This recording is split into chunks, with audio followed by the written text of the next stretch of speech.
ஆண்டவராகிய இயேசுவின் நாமத்தினாலே மீண்டுமாக இந்த அதிகாலை உபவாச ஜெபங்களிலே தேவ சமூகத்தை தேடி வந்திருக்கூடிய உங்கள் ஒவ்வொருவரையும் இயேசுவின் நாமத்தினாலே வாழ்த்து வரவேற்கிறேன். தேவன் தாமே இந்த காலை நேர தியானத்தையும் நம்முடைய விண்ணப்பங்களையும் அவருடைய சமூகத்திலே தூபமாய் ஏற்றுக்கொள்வாரா. காலவெளியிலே தேவ சமூகத்தை நான் நோக்கி பார்த்த பொழுது சங்கீதம் புஸ்தகம் 91வது அதிகாரத்திற்கு ஆண்டவர் என் கவனத்தை திருப்பினார். ஆகவே அதிலிருந்து ஒரு சில காரியங்களை நாம் கவனித்து ஜெபித்து கடந்து செல்லலாம். நம்ம எல்லாருக்கும் அதிகமாக தெரிந்த ஒரு சங்கீதம், சிமிலியர் சாம் அப்படின்னு சொல்லும்போது ரைட் ஆன் டாப் இந்த சங்கீதம் 23, சங்கீதம் 91, இது ரெண்டும் நிச்சயமாக எல்லோருக்குமே மோஸ்ட்லி மனனமாக தெரியக்கூடிய ஒரு சங்கீதம். பட் ஃபெமிலியாரிட்டி சம்டைம்ஸ் ரொம்ப நமக்கு அறிமுகமானது அப்படிங்கிறது சில நேரத்துல அதனுடைய உண்மையான சாரம்சம் அல்லது ஆழமான காரியங்கள் நம்மை விட்டு எடுபட்டு போயிடும். நமக்கு தான் தெரிந்தது தானே, நம்ம நிறைய நேரம் அதை பத்தி ரொம்ப யோசிக்க மாட்டோம். காலவெளியில் தேவன் ஒரு சில காரியங்களை இதை குறித்து நாம் தியானித்த பொழுது எனக்கு உணர்த்தினார். முதல் வசனத்திலிருந்து ஆரம்பிப்போம். உன்னதமானவருடைய மறைவில் இருக்கிறவன் சர்வ வல்லவருடைய நிழலில் தங்குவான். ஆங்கிலத்துல நான் வாசிக்கிறேன், மெடிடேஷன் பர்பஸ்க்கு இது பெட்டரா இருந்துச்சு. ஆங்கிலத்துல முதல் வருஷம், he that dwells in the secret place of the Most High shall abide under the shadow of the Almighty. ஒரு வார்த்தை என்னை இங்க அதிகமாக இன்ட்ரெஸ்ட் பண்ணினது என்னவென்றால் dwell. தமிழ்ல மொழிபெயர்க்கும் போது இருக்கிறவன் அப்படின்னு அந்த மாதிரி மீனிங்ல மொழிபெயர்த்திருக்கிறாங்க. மறைவில் இருக்கிறவன்.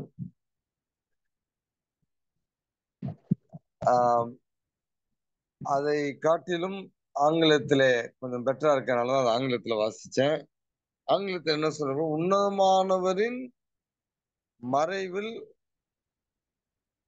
தங்குபவன், வாசம் செய்பவன்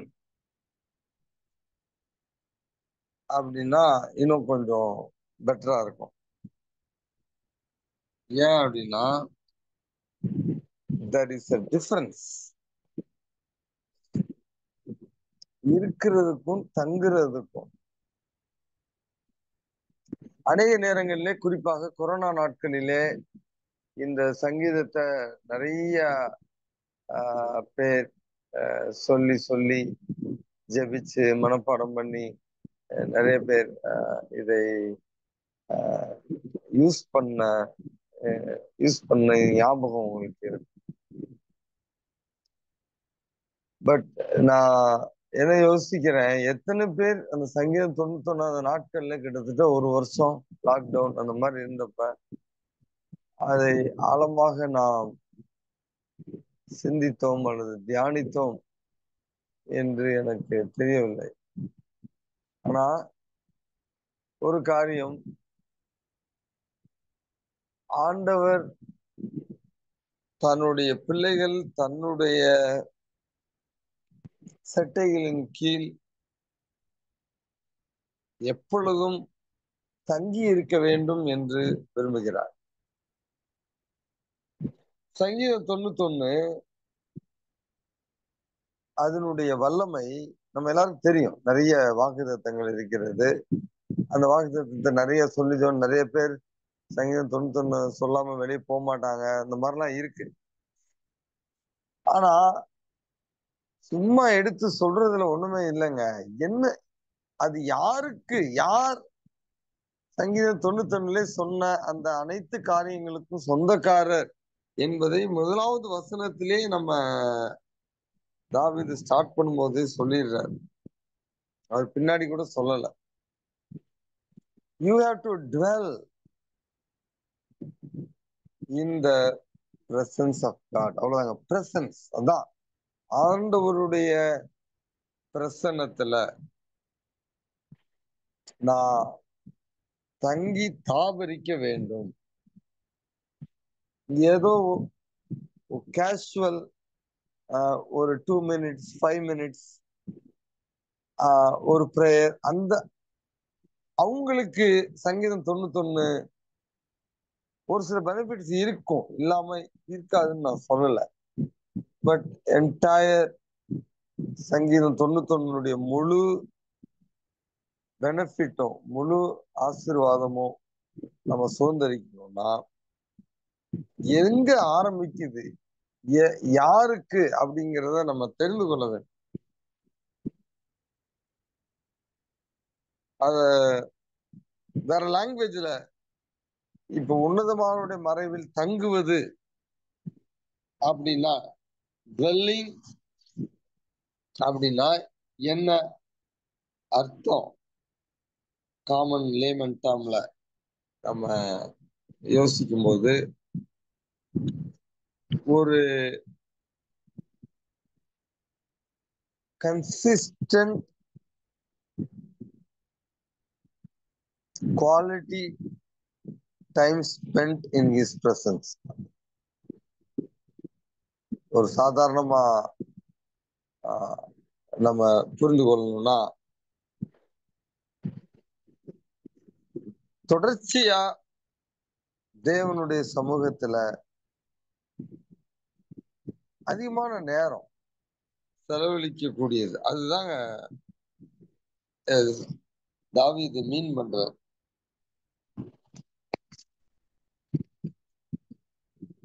ஏதோ அவசர அவசரமா கொஞ்ச நேரம் ஒவ்வொரு நாளும் அதை பத்தி தாவீது பேசல. டுவெல், நீங்க அந்த வார்த்தையினுடைய ஆழத்தை அறிந்து கொள்ளணும்னா யோவான் 1 14வது வசனத்துல நம்ம படிக்கும் பொழுது, அந்த வார்த்தை மாம்சமாகி நமக்குள்ளே வாசம் பண்ணினார். ஆங்கிலத்துல பிச் அப்படின்னு இருக்கு. அப்புறம் கூடாரம் போட்டுட்டார் நமக்குள்ளே அப்படின்னு அர்த்தம். அதுதான் ஆண்டவராகி இயேசு செய்தார். நம்மால் நம்மளுடைய பாவத்திற்கு விடுதலை பெற முடியாத பட்சத்திலே, நித்திய மரணத்திற்கு என்னுடைய பாவம் என்னை தள்ளினபடினாலே, தேவனுடைய கோபாக்கினைக்கு என்னை உட்படுத்தினபடினாலே, என்னுடைய சாபத்தை அவர் ஏற்றுக்கொள்ள வேண்டும் என்பதற்காக அவர் வானத்தை, அதாவது ஒரு டைமென்ஷன்ல விட்டுட்டு இன்னொரு டைமென்ஷன்ல வந்து நம்மளோடு இருந்தார். புரியுதா? அதான் டுவெல்லிங். மேல இருந்துட்டு சரி okay, plan of salvation, okay இவங்க தவறு செஞ்சுட்டாங்க, அதனால இவங்களுக்கு நம்ம ஒரு வழியை திறந்து கொடுக்கணும். ஓகே, ஆண்டவர் உலகத்தை உண்டாக்கும் போது வார்த்தையினால உண்டாக்குனார். ஆனா உலகம் மனிதனுடைய தவறுனால உலகம் கெட்டு பாலா போன பிறகு வார்த்தையினால ரட்சிப்பை உண்டாக்கல, வார்த்தையினால உலகத்தை மீட்கல. அவரே நேரடியாக வந்து நம்மோடு வாசம் பண்ணினார். அப்ப இந்த டுவெல்லிங் அப்படிங்கிறத நீங்க எப்படி புரிஞ்சுக்கலாம் அப்படின்னா, you must translate from one dimension to another dimension. புரியுதா உங்களுக்கு? நீங்க உங்களுடைய நீங்க எப்ப உன்னதமானவருடைய மறைவுல தங்குறீங்கன்னு உங்களுக்கு தெரியும். உங்களுக்கு இருக்கக்கூடிய கஷ்டம், கவலை, பிரச்சனை, டிஸ்ட்ராக்ஷன் இருக்கு பாத்தீங்களா? அது ஒர்க்கா இருக்கலாம், குடும்பமா இருக்கலாம், ஹஸ்பண்ட் ஒய்ஃப் ரிலேஷன்ஷிப்பா இருக்கலாம், அல்லது பேரண்ட் சைல்டு ரிலேஷன்ஷிப்பா இருக்கலாம், கரியர் பிரச்சனை, வாட் எவர். இது எல்லாம் இந்த டைமென்ஷன் எல்லாம் தாண்டி அவரை நீங்கள் பற்றி கொண்டு அவரோடு சங்கமம் ஆறாங்கன்னு சொல்லுவாங்கல்ல, அந்த லெவலுக்கு போகும்போதுதான் சங்கீதம் 91:1 நீங்க போறீங்க. அவங்களுக்கு தான் அதுக்கு பின்னாடி வரக்கூடிய நான் சொல்றேன், உங்களுக்கு எக்ஸ்பிளைன் பண்றேன். அவங்களுக்கு தான் எல்லா விதமான அந்த சங்கீதம் 91 ஆசீர்வாதம். ஏன் தாவீது இப்படி சொல்றார்? Why there is such an emphasis for maintaining that dwelling, அந்த வாசம் பண்ணுவது என்பதற்கு ஏன் அவ்வளவு முக்கியத்துவம் தாவீது கொடுத்து ஆரம்பிக்கிறார்? 3 காரியங்களை நான் உங்களிடத்திலே சொல்லி விளக்க விரும்புகிறேன். முதலாவது, unless you dwell in the secret place, you will not receive instructions from the secret place. ரொம்ப ரொம்ப முக்கியங்க. 2வது வசனத்தை பாருங்களேன், நீங்க புரிந்து கொள்ளலாம். தமிழ்ல நான் கர்த்தரை நோக்கி அப்படின்னு இருக்கு. ஆங்கிலத்துல I will say of the Lord, நான் ஆண்டவரை குறித்து இவ்விதமாக சொல்லுவேன் என்றால் இன்னும் கொஞ்சம் பெட்டர் டிரான்ஸ்லேஷனா இருக்கும். அப்ப தாவீது தேவனுடைய பிரசன்னத்திலே அதிகமான நேரம் எடுத்து தேவனோடு செலவழித்தபடினாலே தேவனை குறித்த ஒரு சில இன்ஸ்ட்ரக்ஷன்ஸ், தேவனுக்கும் அவருக்கும் இடையில் இருக்கக்கூடிய உறவிலே எப்படியெல்லாம் தேவன் அவரை வைத்திருக்கிறார், அல்லது இவர் தேவனுக்குள்ளே எப்படியெல்லாம் அடங்கி இருக்கிறார் என்கிற அந்த இன்ஸ்ட்ரக்ஷன் அந்த டுவெல்லிங் பிளேஸ்ல தாவீது இருந்தபடினாலே, சஞ்சரித்தபடினாலே ஆண்டவர் அவருக்கு அதை கொடுக்க முடிஞ்சு. அதனால அவர் என்ன சொல்றாரு? I will say of the Lord. ஏன்னா அவர் அந்த இன்ஸ்ட்ரக்ஷனை பெற்றுக்கொண்டார். என்ன இன்ஸ்ட்ரக்ஷன் பெற்றுக்கொண்டார்? நீர் என் அடைக்கலம், என் கோட்டை, என் தேவன், நான் நம்பி இருக்கிறவர் என்று சொல்லுவேன். அப்ப முதல் இன்ஸ்ட்ரக்ஷனு அவருக்கு என்ன இன்ஸ்ட்ரக்ஷன்? Inspired instruction. என்ன இன்ஸ்பயர்ட் இன்ஸ்ட்ரக்ஷன் வருது? I will say of the Lord, he is my refuge. அப்படின்னா என்ன அர்த்தம்? Fortress, protection. சங்கீதம் 91 முழுவதுமே நம்ம பார்த்தோம்னா பொதுவா என்ன செய்யறோம்? பாதுகாப்புக்காக கருதி தான் நம்ம ஜெபம் பண்ணுவோம். ஏன் கொரோனா டைம்ல ஜெபம் பண்ணோம்? கொரோனா நம்மளை அழிச்சிடக்கூடாது, ஆண்டவருடைய நிழல் நம்மை பாதுகாக்க வேண்டும். ஆனா அந்த நான் ஆண்டவர் என்னை பாதுகாக்கிறார், ஆண்டவருடைய பாதுகாப்பின் வளையத்திற்குள்ளே, அந்த செட்டைகளுக்குள்ளே நான் இருக்கிறேன் என்கிற அந்த ஆழமான உணர்வு எப்ப வரும்? நான் அவரோடு சஞ்சரிக்கும் போது, அவருடைய பிரசன்னத்திலே அதிகமான நேரத்தை செலவழிக்கும் போதுதான் அதிகமா எனக்கு அது வரும். அப்பதான் தாவீதை போல I can also say of the Lord. நல்லா யோசித்து பாருங்க. கொரோனா காலத்தை மனசுல கொண்டு வாங்க. நீங்க ஹானஸ்டா இருந்தீங்கன்னா 198 பேரு பயந்துட்டே தான் இருந்திருப்போம். சங்கீதம் 91 1000 தடவை சொல்லியிருப்போம். ஆனா பயந்துகிட்டே தான் இருந்திருப்போம். ஐயோ வந்துருமா வந்துருமா வந்துருமா. ஆனா நீ ஆண்டவரோடு தாவீதை போல கூடாரம் போட்டு அவருடைய பிரசனத்திலே இருந்தீங்கன்னா அவர் உங்களுக்கு தெளிவா அந்த ஒரு இன்ஸ்ட்ரக்ஷன் கொடுத்திருப்பார். பழைய ஏற்பாட்டுக்கும் புதிய ஏற்பாட்டுக்கும் ஒரு பெரிய டிஃபரன்ஸ் இருக்குங்க. தாவீது ஒரு விசேஷித்து தெரிந்தெடுக்கப்பட்ட பாத்திரமாக அவர் இருந்தார். தேவனுடைய அபிஷேகத்தை பெற்றிருந்தார். இன்னொரு சைடுல தேவனை அவர் பிரைஸ்ட் பொசிஷன் அவர் பார்த்திருந்தார். அவர் தான் priority. Presence was is priority all the time. நீங்க சங்கீதத்தை முழுவதும் வாசிக்கும்போது அது நமக்கு தெரியும். ஸோ தேவ பிரசன்னத்துக்குள்ளே அவன் இருக்கிறத முதன்மைப்படுத்தலாம், முக்கியப்படுத்தலாம். பழைய ஏற்பாட்டுல இன்டென்ஷனலா நீங்க செஞ்சாதான் தேவனோடு நீங்க சஞ்சரிக்க முடியும். அதான் பழைய உடன்படிக்கை. ஆனா புதிய உடன்படிக்கையில நீங்க ஆண்டவராகிய இயேசுவை ஏற்றுக்கொண்டீங்கன்னா, போஸ்ட் கிராஸ் சிலுவைக்கு பின்னாடி ஆண்டவராகிய இயேசுவை ஏற்றுக்கொண்டீங்கன்னா, ஆவியானவர் உங்களுக்குள்ளே வந்து வாசம் செய்கிறார். அப்ப பெரிய டிஃபரன்ஸ். எப்பயுமே கடவுள் உங்களுக்குள்ள இருக்கிறார், உங்க கூடயும் இருக்கிறார். அப்ப all you have to do is, நான் சொன்னேன்ல, ஒரு டைமென்ஷன்ல இருந்து இன்னொரு டைமென்ஷனுக்கு போகணும், அவ்வளவுதான். அந்த மோட ஸ்விட்ச் பண்ணணும், அவ்வளவுதான். உலக பிரமாணம் எல்லாத்தையும் விட்டுட்டு, அதனாலதான் இந்த மாதிரி அதிகாலை உபவாச ஜெப வேலை அப்படின்னு நம்ம ஆரம்பிச்சோம். ஒரு எம்பசிஸ் பண்ணி காலையில எழும்பி ஒரு அரை மணி நேரம், ஒரு மணி நேரம் ஆண்டவருடைய சமூகத்துல அதிகமான நேரத்தை நம்ம செலவழிக்கணும் அப்படிங்கறது தான் ஸ்டார்ட் பண்ணோம்.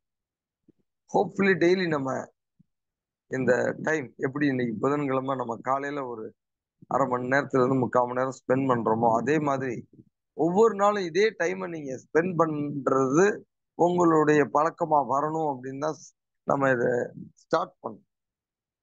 அதுதான் தாவீது இங்க மீன் பண்றார். டுவெல்லிங் அப்படின்னா ஒரு கன்சிஸ்டன்சி. இப்ப நம்ம 2 வருஷத்துக்கு முன்னாடி தோணும், 2 வருஷமும் டெய்லி காலையில ஒரு 3/4 மணி நேரம், 1 மணி நேரம், மினிமம் 1 மணி நேரம் கடவுளோட நேரத்தை செலவிடுகிறேன். அப்ப என்ன வந்தாலும் உங்களுக்கு அந்த பாருங்களேன், in him will I trust, my God in him will I trust. அப்ப எப்போ உங்களுக்கு பயம் போகும், எப்போ உங்களுக்கு அவர் என்னை காத்துக்கொள்வார் என்கிற நம்பிக்கை பெருகும், அவருடைய பிரசன்னத்திலே நீங்கள் அதிகமாக சஞ்சரிக்கும் பொழுது. அப்பதான் அந்த இன்ஸ்ட்ரக்ஷன் உங்களுக்கு வரும். புதிய ஏற்பாட்டுல நமக்கு இது எப்படி ஆவியானவருக்கும் நமக்கும் இடையில இருக்கக்கூடிய ஆழமான உறவு. அப்போ உங்களுக்கு ஒரு சூழ்நிலை வரும், ஒரு பயமான ஒரு சூழ்நிலை.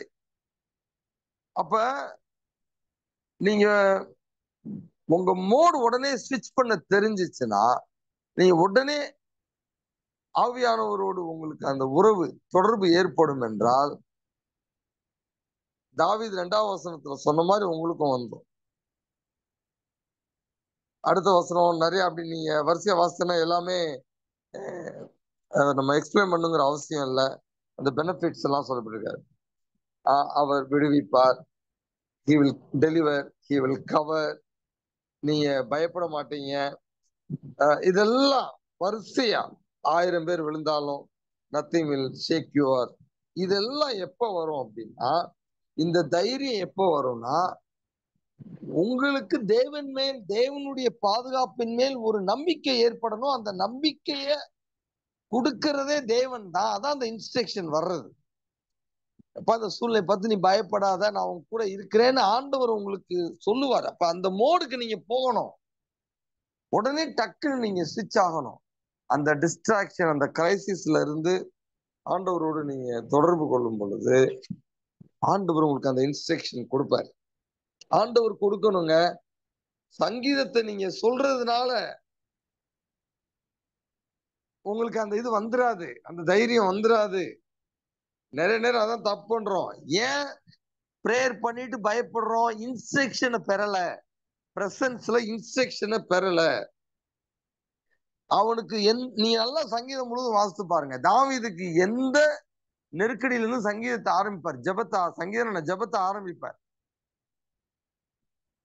பயங்கரமா இருதயம் கலங்கி வருவார்.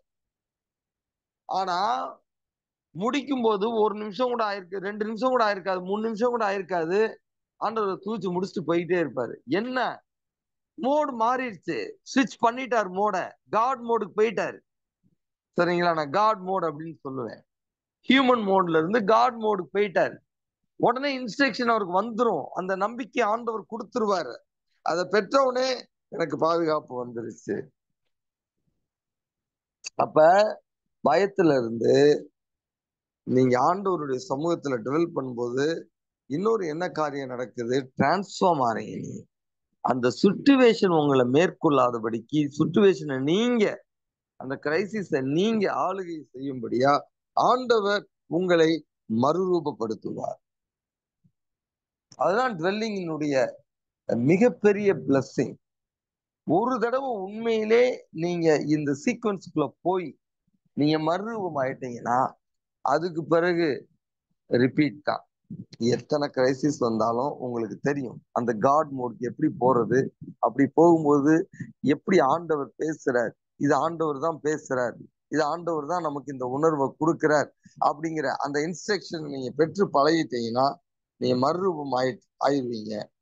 அதுக்கு பிறகு உங்க லைஃப்ல என்ன மாதிரி பிரச்சனை, போராட்டம், சூழ்நிலைகள் வந்தாலும் ஆண்டவர் உங்களை உங்களை எடுத்துட்டு போய் உங்களை மறுரூபப்படுத்தி உங்களை பாதுகாப்பார் என்பதிலே உங்களுக்கு ஒரு அசைக்க முடியாத நம்பிக்கை இருக்கும். நீங்க நல்லா பாத்தீங்கன்னா இந்த சங்கீதத்தை நீங்கள் வாசித்து கிட்டத்தட்ட முடிக்கும் பொழுது இன்னொரு ஒரு பெரிய ஆசீர்வாதத்தையும் ஆண்டவர் வைத்திருக்கிறார் டுவெல்லர்ஸ்க்கு. முதல்ல நம்ம பார்த்தோம் இன்ஸ்ட்ரக்ஷன், ப்ரொடெக்ஷன், டிரான்ஸ்ஃபர்மேஷன். இங்க 14ஆம் வசனத்துல அவன் என்னிடத்தில் வாஞ்சையாய் இருக்கிறபடியால் அவனை விடுவிப்பேன், என் நாமத்தை அவன் அறிந்திருக்கிறபடியால் அவனை உயர்ந்த அடைக்கலத்திலே வைப்பேன். ரெண்டாவது பேச எடுத்து நான் ஒரு காரியத்தை சொல்லி முடிச்சிடலாம்னு நினைக்கிறேன், நேரம் ஆயிடுச்சு. என் நாமத்தை அவன் அறிந்திருக்கிறபடியால் அவனை உயர்ந்த அடைக்கலத்திலே வைப்பேன். One who knows his name. என்ன அர்த்தம்? உயர்ந்த அடைக்கலம். இன்னொரு பிளஸிங் என்ன? எக்ஸால்டேஷன். பாருங்க, கடைசியில தான் உயர்வை பத்தி பேசுது. அது யாருக்கு உயர்வு? திரும்பி ஒரு எம்பசிஸ் வருது. நீங்க பாத்தீங்கன்னா எனக்கு டைம் இல்லாதனால இடையில இன்னொரு நான் உங்களுக்கு சொல்ல விரும்பல. 3 முறை இந்த காரியம் இதே சங்கீதத்துக்குள்ள ரிப்பீட் ஆயிருக்கு. இது 2வது முறை ரிப்பீட் ஆகுது. இன்னொரு இடத்துல நீங்களே கண்டுபிடிங்க. சின்ன சங்கீதம் தானே, ஆனா நான் 3வது இதை நான் உங்களுக்கு திரும்பி கோடிடுறேன். என் நாமத்தை அவன் அறிந்திருக்கு. அப்ப யார்? அநேக நேரம் இந்த வசனத்தை நம்ம கிளைம் பண்ணுவோம், அப்படித்தானே? ஆண்டவரே, நான் உங்களை அறிந்திருக்கிறேன் அப்படின்னா என்னை உயர்ந்த அடைக்கலத்தை வைப்பீங்களே, என்னை இன்னும் தாழ்ந்தே வச்சிருப்பீங்களே, நான் உயர்த்தப்படலையே அப்படின்னு நம்ம அங்கலாய்க்கிறது உண்டு. ஆனா இங்க வசனம் என்ன சொல்லுது? நல்லா ஆழமா படிச்சீங்கன்னா, என் நாமத்தை அவன் அறிந்திருக்கிறபடியால், ஆங்கிலத்திலே நோ, ரொம்ப முக்கியமான வார்த்தை. again it has to do with dwelling. எங்க டுவெல் பண்ணணும்னு இந்த வசனம் சொல்லுது? எதுல? என் நாமத்தை அவன் அறிந்திருக்கிறபடியால். நோ அப்படின்னா என்ன? ஒரு இன்டிமேட் அண்டர்ஸ்டாண்டிங், ஒரு ஆழமான நெருக்கமான ஒரு உறவு. எதுல? என் நாமத்தை அப்படின்னா என்ன அர்த்தம்? என்னுடைய கேரக்டர், என்னுடைய குணலட்சணங்களிலே ஒரு ஆழமான ஒரு புரிந்து கொள்ளுதல் யாருக்கு இருக்கிறதோ அவர்கள் உயர்த்தப்படுவார்கள். சும்மா பைபிள் அங்கங்க ஒரு சில வசனங்கள் தெரியறவங்களை பத்தி பைபிள் இந்த வசனம் சொல்லல. சோ அவருடைய கேரக்டர், அவருடைய நாமம்னா கேரக்டர், அவருடைய கேரக்டரை யாரால அறிந்து கொள்ள முடியும்? அவருடைய பிரசன்னத்திலே தங்கி தாவரிக்கிறவங்க தான் அவருடைய கேரக்டரை குறித்து ஆழமா புரிந்து கொள்ள முடியும். அவர் தன்னை அதிகமாக வெளிப்படுத்துவார். ரெவலேஷன் தாங்க. அதனாலதான் அவர் சொல்றார், பார்த்தீங்களா? In my God in whom I will trust. எப்ப உங்களுக்கு அவர் மேல் அந்த ஒரு நம்பிக்கை வரும்? ஆழமான ஒரு ஒரு நம்பிக்கை வரும்னா, அவரை நீங்கள் நன்கு அறிந்திருக்க வேண்டும். அந்த அறிவை குறித்த அந்த நாலேஜே நீங்க அவரை அவரை அல்லது அவருடைய பிரசனத்தை நீங்கள் நாடி அங்க அதிகமாக அமர்ந்திருந்து அந்த ஒரு வெளிப்பாடை நீங்கள் பெற்றுக்கொள்ளும் போது தான் இந்த ஹோல் ப்ராசஸ் முடிவடையும். சங்கீதத்தில் இருக்கக்கூடிய எல்லா வாக்குத்தத்தங்களுக்கும் நீங்க சொந்தமாகும். அப்ப யார் உயர்த்தப்படுவா? அவருடைய பிரசனத்திலே இருந்து அவரை குறித்த அறிவை பெற்றுக்கொண்டு அதை தன்னுடைய வாழ்க்கையாக மாற்றி அல்லது தன்னை அவன் மறுரூபப்படுத்தி டிரான்ஸ்ஃபர்மேஷன் பேசணும்ல, அவர்களே தான் சும்மா இல்ல உயர்ந்த அடைக்கலத்திலே வைப்பேன் அப்படின்னு சொல்றேன். அதுக்கு பிறகுதான் இவ்வளவு நடந்த பிறகு ஒரு வசனம் வருது. நான் அவனை நோக்கி என்ன சொல்லப்பட்டிருக்கு? சாரி, அவன் என்னை நோக்கி கூப்பிடுவான், நான் அவனுக்கு மறு உத்தரவு அருளி செய்வேன். அப்ப ஆண்டவருடைய ஆழமான அறிவை பெற்றுக்கொண்ட பிறகு, மறுரூபமான பிறகு, அதற்கு பிறகு நீங்க தேவ சமூகத்தை நோக்கி கூப்பிடுவதற்கும், அதற்கு முன்பாக நீங்கள் தேவனை நோக்கி கூப்பிடுவதற்கும் நிறைய வித்தியாசம் இருக்கு. பதில் பெறுவதில் நிறைய வித்தியாசம் இருக்கு. இந்த காலை வேளையிலே தேவன் நம் ஒவ்வொருவருக்கும் அவருடைய பிரசன்னத்தை முக்கியப்படுத்தி அதில் அதிகமான நேரம் செலவழிப்பதற்கான கிருபையை தருவாராக என்று சொல்லி நான் ஜெபித்து முடிக்க விரும்புகிறேன். எல்லா கண்களையும் மூடி ஆண்டவருடைய சமூகத்தை நம்ம ஒப்பு கொடுப்போம். ஆண்டவரே, இந்த காலை வேளையிலே நான் உம்மிடத்திலே எத்தனையோ முறை சொல்லி இருக்கிறேன், என் டிசைரை வெளிப்படுத்தி இருக்கிறேன், பொருத்தனை கூட பண்ணி இருக்கிறேன், நிறைய நேரம் உங்களோட பிரசனத்துல இருக்கணும்னு. ஆனா அதை அப்படி செய்ய முடியல, செய்யாமலே போயிடுறேன். அந்த கன்சிஸ்டன்சி இல்லை. இந்த நாள்ல என்னை நான் ஒப்பு கொடுக்கிறேன்ப்பா. என்னை மீண்டுமாக என்னையே நான் அர்ப்பணிக்கிறேன். என் வாழ்க்கையில ஆண்டவரே, இந்த நாளிலிருந்து ஒரு கன்சிஸ்டன்சி உங்களை ஆபத்திலும் தேவையிலும் மாத்திரம் தேடக்கூடியவனாய் நான் இல்லாதபடி எல்லா நாட்களிலும் ஆண்டவரே உம்முடைய சமூகத்தை நான் அதிகமான நேரம் எடுத்து உம்மோடு நேரத்தை நான் செலவழிக்க வேண்டும் என்று சொல்லி ஆண்டவருடைய சமூகத்திலே நீங்கள் ஒரு பொருத்தனை செய்யுங்க. இந்த காலை வேளையில நம்ம நிறைய காரியங்கள் பிஸி ஆயிரும். நிறைய நேரம் நம்ம ஆண்டவருக்காக ஒரு சில காரியங்களை செய்யணும்னு கூட பிஸி ஆயிட்டு அது நிமித்தமா அவருடைய பிரசன்னத்துல போய் உட்காராம போயிடுறோம். நான் இன்னும் அவருடைய வார்த்தையை பத்தியே இன்னைக்கு பேசல, ஏன்னா அது வேற சப்ஜெக்ட், பெரிய சப்ஜெக்ட் ஆயிரும். ஆனா அவருடைய பிரசன்னத்துல இருக்கும் பொழுது அந்த இன்ஸ்ட்ரக்ஷன் சொன்னேன்ல, அந்த இன்ஸ்ட்ரக்ஷன் பெறுறதுக்கு ஒரு பெரிய ஏதுகோலே அவருடைய வார்த்தை தான். அப்ப நம்ம பிரேயர்ல ஆண்டவரிடத்துல நேரம் செலவழிக்கணும். அது மாத்திரம் இல்ல, அவருடைய வார்த்தையும் நம்ம அதிகமாக. ஸோ ரெண்டுக்கும் நம்ம ஆண்டவரிடத்துல ஒப்பு கொடுப்போம். இன்னமும் இதை நான் முடிக்க வருவேன். இன்னொரு திரும்பி நான் பேசுற பழக்கம் யூஸ்வலா இருக்க மாட்டேங்குது, அதனால நான் தொடர மாட்டேன். அதனால ஆவியான ஒரு சில காரியங்கள் நான் அப்படியே முடிச்சிடுறேன். இன்னமும் அவருடைய பிரசனத்துல நம்ம வேற என்ன முக்கியமானது செய்யலாம்? நான் அடிக்கடி சொல்லுவேன், நான் ஆரம்பிக்கும் பொழுதே அதுலதான் ஆரம்பிப்பேன். நன்றி சொல்லி ஆண்டவரை துதித்து ஆராதித்து அவருடைய பிரசனத்துல அதிக நேரம் செலவழிக்கலாம். Whatever means use. But ஆண்டவர் அந்த காட் மோடுக்கு போங்க. அது பீஸ்ட் மோடுங்க. நான் ஒப்பு கொடுக்கிற ஆண்டவரே, எல்லாம் சின்ன சின்ன காரியங்களுக்கெல்லாம் பயந்துகிட்டு இருக்கேன். எனக்கு சரீரத்துல சின்ன ஒரு பிரச்சனை வந்தாலும் உடனே எனக்கு ஒரு பயம் வந்துருது. என் வேலையில சின்ன ஒரு பிரச்சனை வந்தாலும் பயம் வந்துருது. எனக்கு அந்த இன்செக்யூர் ஃபீலிங் வந்துருது.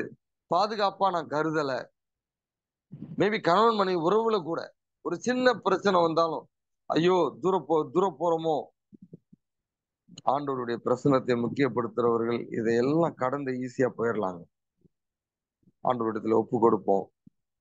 எல்லாம் சம்மரைஸ் பண்ணணும்னா ஒரே ஒரு ஃப்ரேஸ்ல, ப்ரையாரிட்டைசிங் பிரசன்ஸ். அவ்வளவுதாங்க. ப்ரையாரிட்டைஸ் பண்ணணும் ஆண்டவருடைய பிரசன்ஸ். இத ஒரே ஒரு ஸ்டேட்மெண்ட் சொல்லி நான் ப்ரேயர் பண்ணிடுறேன். Those who consistently seek for the blessings of God cannot consistently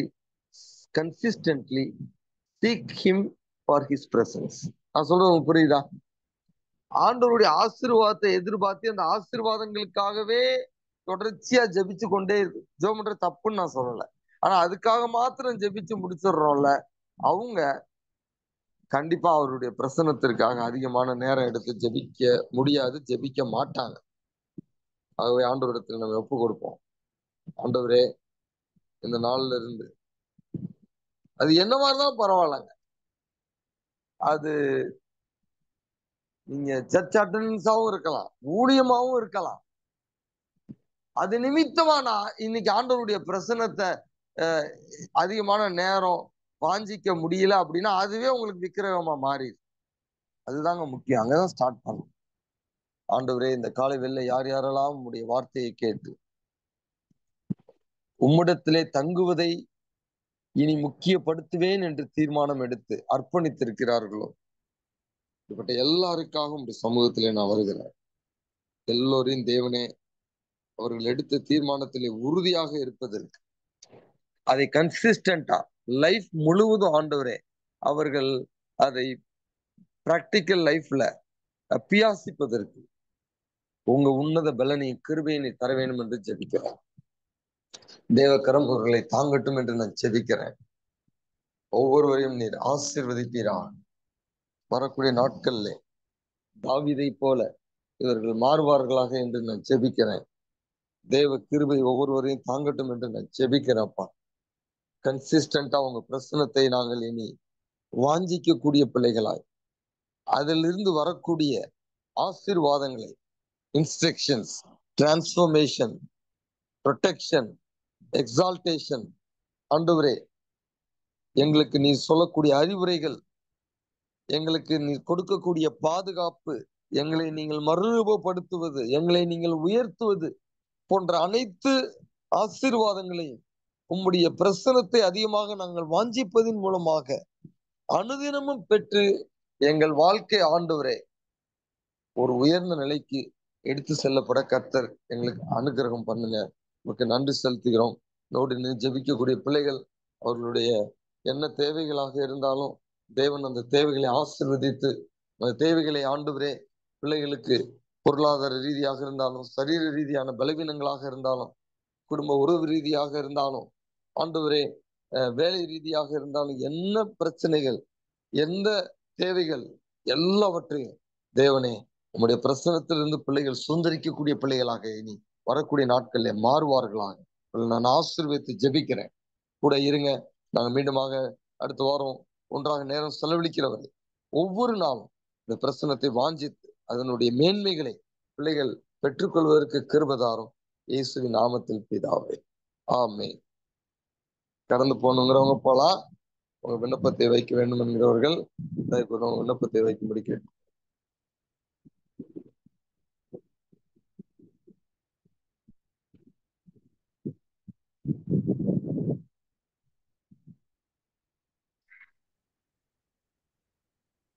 ஸ்தோத்திரம் பாஸ்டர்.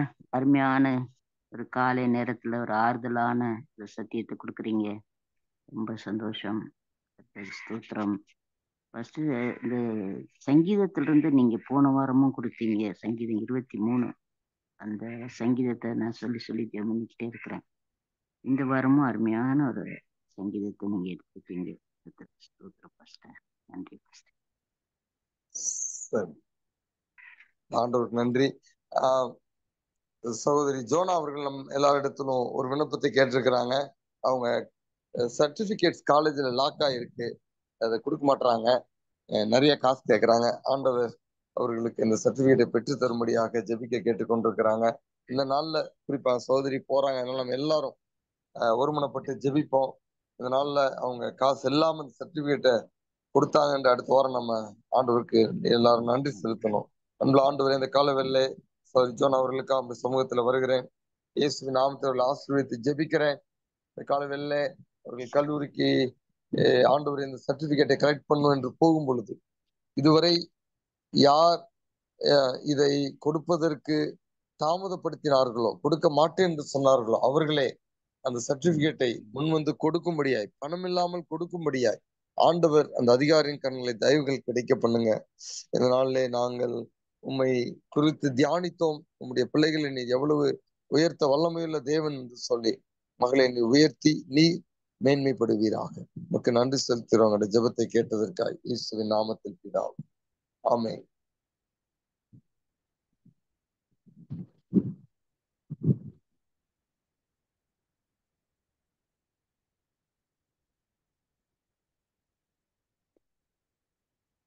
சகோதரி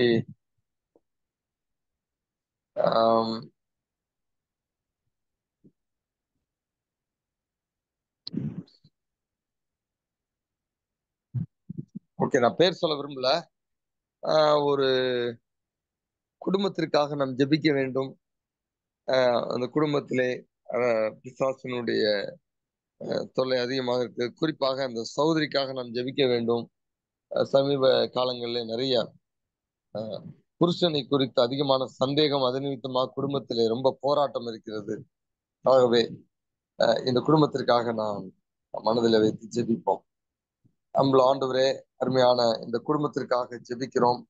சத்துருனுடைய கிரியைகளினாலே அதிகமாக பாதிக்கப்பட்டு அது நிமித்தமாக ஆண்டவரே குடும்பத்தை எப்படியாவது பிரித்து விட வேண்டும் என்கிற சத்துருவினுடைய அந்த ஆண்டவரே எல்லா விதமான எண்ணங்களுக்கும் விரோதமாக நாங்கள் ஒருமனப்பட்டு விசுவாச பிள்ளைகளாக இந்த எங்களுடைய அன்பான இந்த பிள்ளைகளுக்காக நாங்கள் ஜெபிக்கிறோம். இந்த கணவன் மனைவி உறவை நீங்க பலப்படுத்துங்க. பிரிவினையின் சக்திகள் இயேசுவின் நாமத்தில் கட்டப்படுவதாக. குறிப்பாக அந்த சகோதரிக்கு சந்தேகத்தின் அந்த ஆவியை நீர் எடுத்து போடுங்க. ரெண்டு பேரையும் தொடர்ந்து ஆட்கொள்ளக்கூடிய எல்லா சத்துருவின் கிரியைகளையும் கர்த்தர் அழித்து இந்த குடும்பத்திற்கு ஒரு சமாதானம், ஒரு அமைதியை நீ தாரும். உனக்கு நன்றி செலுத்துகிறோம். ஜெபத்தை எல்லாம் கேட்டதற்காக இயேசுவின் நாமத்தில் பிதாவே. ஆமென்.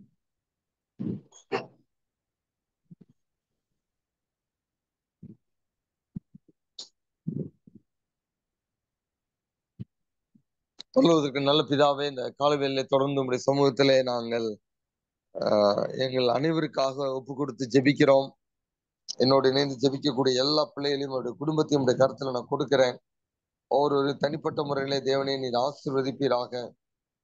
கணவன் மனைவி உறவிலே பிரச்சனைகள், இழப்பு நிமித்தமாக மனபாரங்கள், ஆண்டவரே குடும்ப உறவுகளிலே ஆண்டவரே இன்லாஸ் பிரச்சனைகள், ஆண்டவரே வேலை ஸ்தலங்களிலே இருக்கக்கூடிய சூழ்நிலைகள், ஆண்டவரே பிள்ளைகளுடைய எதிர்காலத்தை குறித்து, ஆண்டவரே படுக்கையிலே இருக்கக்கூடிய தங்களுக்கு அருமையானவர்களை குறித்து என்று பலவிதமான சூழ்நிலை, குடும்பத்தில் இருக்கக்கூடிய பிள்ளைகளுடைய ரட்சிப்பை குறித்து எல்லா விதமான சூழ்நிலையிலும் இருந்து உங்களை நோக்கி இந்த காலவெளியில கூப்பிடக்கூடிய எல்லாரையும் உடைய கருத்துல நான் கொடுக்கிறேன். எல்லோரையும் தேவனே நீர் கண்ணோக்கி பாரும். ஒவ்வொருவருடைய தேவைகளையும் ஆண்டவரே நீ சந்தியுங்க. ஒவ்வொரு தேவைகளையும் தனிப்பட்ட முறையிலே நான் சொல்லி ஜெபிக்காவிட்டாலும், எனக்கு என்னவென்று தெரியாவிட்டாலும் தேவன் அறிவி பிள்ளைகளை ஆசீர்வதித்து எல்லா தேவைகளையும் சந்தித்து உடைய நாமத்தினாலே இவர்களை நீ தொடர்ந்து பெரிய காரியங்களை நீ இவர்களுக்கு செய்வதன் மூலமாக நீ மகத்துவம் உள்ள தேவன் என்பதை உலகம் அறிந்து உண்மை மகிமைப்படுத்த முடியாது, உண்மை ஏற்றுக்கொள்ளும்படியான அளவிற்கு பிள்ளைகளை ஜீவனுள்ள சாட்சியாக நீர் எடுத்து நிறுத்துங்கப்பா. குறிப்பாக சரீர பலவீனத்தோடு இருக்கக்கூடியவர்கள் இந்த காலவெளியில் என்னோடு இணைந்து ஜெபிப்பார்கள் என்றால், அல்லது இவருடைய குடும்பத்துல யாரோ ஒருவருக்கு அப்படிப்பட்ட பலவீனங்கள் இருக்கும் என்றால் உடைய கருத்தை அவர்கள் மேல் நீட்டுங்க என்று நான் ஜெபிக்கிறேன். அற்புதத்தை செய்யுங்கப்பா, சுகத்தை கொடுங்க என்று நாங்க ஜெபிக்கிறோம். பெரிய காரியத்தை நீங்க செய்யுங்க. அப்படி நீங்க செய்ததற்காக உமக்கு நன்றி செலுத்துகிறோம். எங்கள் ஜெபத்தையெல்லாம் நீர் கேட்டு நாங்கள் நினைப்பதற்கு எண்ணுவதற்கு மேலா எங்களை என்ன விண்ணப்பங்களுக்கும் நீங்க பதில் கொடுத்த முடிய தயவிற்காக ஸ்தோத்தரிக்கிறோம். மீண்டுமாக அடுத்த வாரம் நாங்கள் இணைந்து ஜெபிக்கிற வரை தேவனுடைய ஆசீர்வாதம், தேவனுடைய சமாதானம், தேவனுடைய ஐஸ்வர்யம், தேவனுடைய ஞானம், தேவனுடைய பாதுகாப்பு பிள்ளைகளோடு குடும்பத்தோடு இருப்பதாக இயேசுவின் நாமத்தில் கேட்கிறோம் பிதாவே. ஆமென். தேவன் நம்ம ஒரு ஆசீர்வதிப்பாராக. சமாதானத்தோடு கடந்து செல்வோம்.